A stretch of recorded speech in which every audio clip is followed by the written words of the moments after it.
आज हम लोग आज हम लोग एलजेब्रा ऑफ सेट स्टार्ट करने वाले हैं। मतलब इसमें सेट के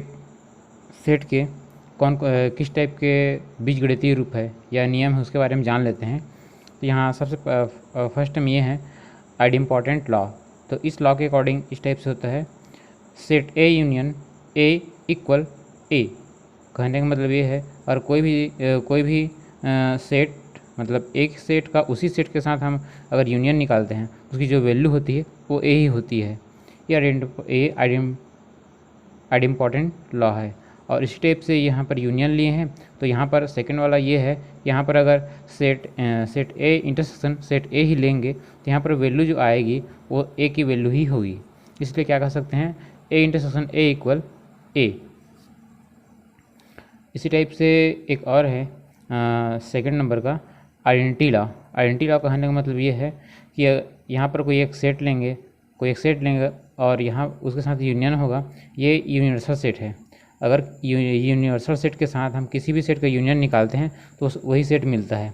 उसी टाइप से यहाँ भी अगर यूनिवर्सल सेट के साथ किसी सेट का हम इंटरसेक्शन निकालते हैं तो वही सेट मिलता है। जैसे यहाँ पर हम एक सेट लिए हैं, सेट ए लिए हैं, set A union universal set U। यहाँ पर U जो है कैपिटल U है, ये यूनिवर्सल सेट है। और यहाँ U टाइप का जो दिख रहा है यूनियन है। A union universal set equal A ही होगा। ऐसा इसलिए होगा क्योंकि सेट ए जो है वो यूनिवर्सल सेट का सबसेट होता है। जितने भी सेट्स होंगे वे सभी सेट्स क्या होंगे, यूनिवर्सल सेट का सबसेट ही होगा। इसलिए क्या होगा, इन दोनों की यूनियन में अगर सेट ए मिल रहा है और यहाँ से ए इक्वल, एक छोटा सा मिस्टेक है यहाँ पर, ए यूनियन यूनिवर्सल सेट नहीं होगा। अगर ऐसा हम कर देते हैं तो यू मिल जाएगा। इसलिए क्या करना पड़ेगा, इसको हम फाई कर देते हैं, फाई होगा। इस कंडीशन में सेट ए मिलेगा। अब ये सही हो गया, मतलब ए यूनियन फाई इक्वल ए। इस कंडीशन में होगा क्योंकि हम जानते हैं कि जो फाई होता है वो सभी सेट का सबसेट है। इसलिए क्या होगा, ए यूनियन फाई इक्वल ए मिलेगा। उसी टाइप से यहाँ पर second A intersection you equal क्या मिलेगा, यहाँ पर ए ही मिलेगा। इसी टाइप से थर्ड नंबर का ये है कम्यूटेटिव लॉ। तो यहाँ पर जो सेट्स हैं, तो जितने भी सेट्स होंगे वे सभी सेट्स क्या होंगे, कम्यूटेटिव लॉ का पालन करेंगे। यहाँ पर दो सेट्स लिए हैं, set A and set B लिए हैं। Set A union B equal B union A, मतलब इसकी वैल्यू जो होगी वही वैल्यू इसकी वैल्यू भी होगी। उसी टाइप से यहाँ पर सेकंड नंबर का है A intersection B equal B intersection A. तो इन दोनों के ए इंटरसेक्शन बी की में जो एलिमेंट होगा वही एलिमेंट बी इंटरसेक्शन ए में भी पॉसिबल है। अब आगे देखते हैं next fourth number associative law. तो इस लॉ को भी सेटिस्फाई करता है। तो यहाँ पर एसोसिएटिव लॉ सेटिस्फाई करता है। तो एसोसिएटिव लॉ को सबको जानते हैं, तो इसको मैं ज़्यादा एक्सप्लेन नहीं करूँगा। आगे देखते हैं डिस्ट्रीब्यूटिव लॉ। तो डिस्ट्रीब्यूटिव लॉ के बारे में थोड़ा जान लेते हैं। फर्स्ट ये है A intersection bracket B union C. जैसे हम डिस्ट्रीब्यूटिव कहने का मतलब इसको हम तोड़ के देखना। डिस्ट्रीब्यूटिव कहने का मतलब वितरण। तो यहाँ पर इसको बांटना है, तो इस टाइप से अलग करना है। जैसे यहाँ पर ये इंटरसेक्शन जो है ये पूरे इस सेट के अंदर, इस ब्रैकेट के अंदर जो है उनके लिए है। तो इसको हम ऐसा तो अलग कर सकते हैं। ब्रैकेट अगर ओपन करेंगे तो इस टाइप से बनेगा। ये ए इंटरसेक्शन बी होगा यूनियन, ये वाला यूनियन यहाँ पर यूज़ हुआ है। उसके बाद इस ए का इंटरसेक्शन सी के साथ होगा, इसलिए क्या होगा, A intersection B union A intersection C होगा।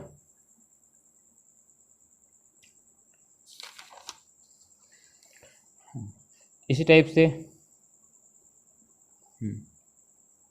सेकंड नंबर का A union bracket B intersection C. तो यहाँ पर जो यूनियन है ये बी और सी दोनों के लिए है। तो उसको जैसे ही ब्रैकेट को ओपन करेंगे तो इस टाइप से होगा, A union B and intersection A union C होगा। और एक आईएमपी लॉ है डी मॉर्गन्स लॉ। ये लॉ बहुत इंपॉर्टेंट है, इसके बारे में देख लेते हैं। तो फर्स्ट इस टाइप से होगा, ए यूनियन बी का होल डेज इक्वल, जैसे ब्रैकेट को हम ओपन करेंगे, ब्रैकेट को जैसे ओपन करेंगे तो ये क्या होगा, ये यूनियन जो है वो इंटरसेक्शन में चेंज हो जाएगा और ये जो डेस है इसमें ए और बी में लग जाएगा। ऐसा होगा ए यूनियन बी का hall dash equal A days intersection be days, मतलब इसकी जो वैल्यू होगी वही वैल्यू इसकी भी होगी। नेक्स्ट ये है A intersection B whole dash equal A dash union B dash, इसकी वैल्यू जितनी होगी उसकी इसकी वैल्यू भी उतनी ही होगी, तो इन दोनों की वैल्यू क्या होगी, सेम होगी, और इन दोनों की वैल्यू भी सेम होगी। इसके लिए हम एक्सरसाइज नंबर 1.4 में देख लिए हैं, कुछ क्वेश्चन दिया है इसी के बेस पे। एग्जाम्पल नंबर 11 देखते हैं यहाँ पर। अब एग्जाम्पल नंबर 11, समष्टि समुच्चय यू के किसी उप समुच्चय ए के लिए सिद्ध कीजिए। समष्टि समुच्चय कहने का मतलब ये है कि यू यहाँ पर यूनिवर्सल सेट है और ए इस यूनिवर्सल सेट का कोई सबसेट है। तो इसके बेस पे हम लोग क्वेश्चन देख लेते हैं। तो फर्स्ट क्वेश्चन यहाँ पर ये है, प्रूव करना है इसको, ए union A days equal you. तो यहाँ पर हम सबसे पहले क्या प्रूव करेंगे, इसको इसका सबसेट प्रूव करेंगे और एक बार इसको इसका सबसेट प्रूव करेंगे, अल्टरनेटिव। तो यहाँ पर स्टार्ट करते हैं solution. Since A and A dash are subsets of U, मतलब ए और ए डेस क्या होगा यहाँ पर यूनिवर्सल सेट यू का सबसेट्स हैं। तो सबसेट हैं तो इसको हम ऐसा तो लिख सकते हैं, A is subset of U and A dash is subset of U. तो अब यहाँ पर जब ए और ए डेस दोनों क्या है, यू का सबसेट है, तो ए और ए डेस का यूनियन होगा वो भी क्या होगा, यू का सबसेट ही होगा।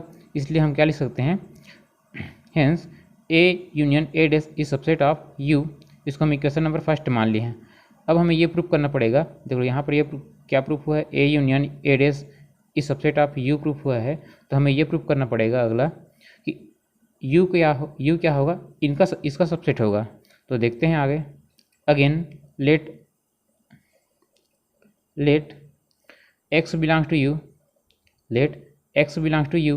तो ऐसा तो होगा जैसे हम यू में एक एलिमेंट लिए हैं, यू में कोई आर्बिट्री एलिमेंट एक्स लिए हैं, तो ये ऐसा ये तो हो सकता है, ये ओ एक्स जो है, एक्स हम यू में कोई आर्बिट्री एलिमेंट लिए हैं, तो यहाँ पर एक्स क्या होगा, एक एलिमेंट होगा, या एक एलिमेंट नहीं भी हो सकता है, मतलब ए बिलोंग्स टू ए और एक्स बिलोंग्स टू ए और एक्स नॉट बिलोंग्स टू ए।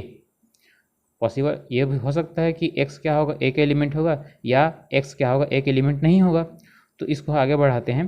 तो एक्स बिलोंग्स टू ए और एक्स बिलोंग्स टू ए डेस, मतलब जब एक एलिमेंट, ये मान लेते हैं कि एक्स क्या होगा, एक एलिमेंट होगा, और एक कंडीशन ये हो सकता है या एक्स एक एलिमेंट नहीं होगा।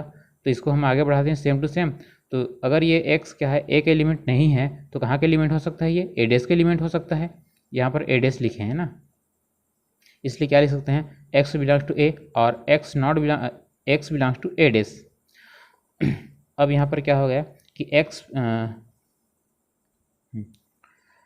X belongs to A union A dash. या वाली कंडीशन के लिए हम लोग यूनियन यूज़ करते हैं, और एंड वाली कंडीशन के लिए हम इंटरसेक्शन यूज़ करते हैं।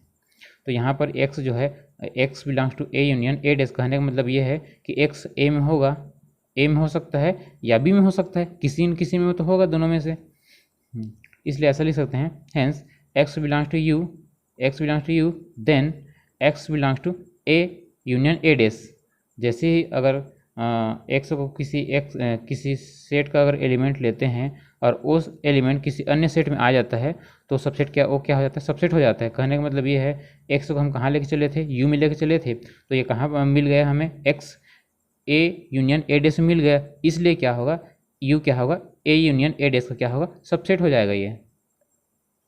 ठीक, इक्वेशन फर्स्ट और सेकंड से। इक्वेशन फर्स्ट किसको माने थे हम, इसको इक्वेशन फर्स्ट माने थे, और इसको क्या माने, इक्वेशन सेकंड। तो दोनों इक्वेशन के बेस पे क्या हो जाएगा, ए union A days equal you.